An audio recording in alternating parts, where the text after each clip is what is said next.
Hello viewers, subscribe to my channel and like this video for more lectures of the Photoshop.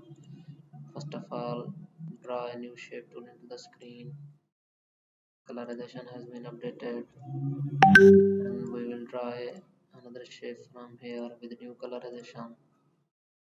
It is updated to the shape.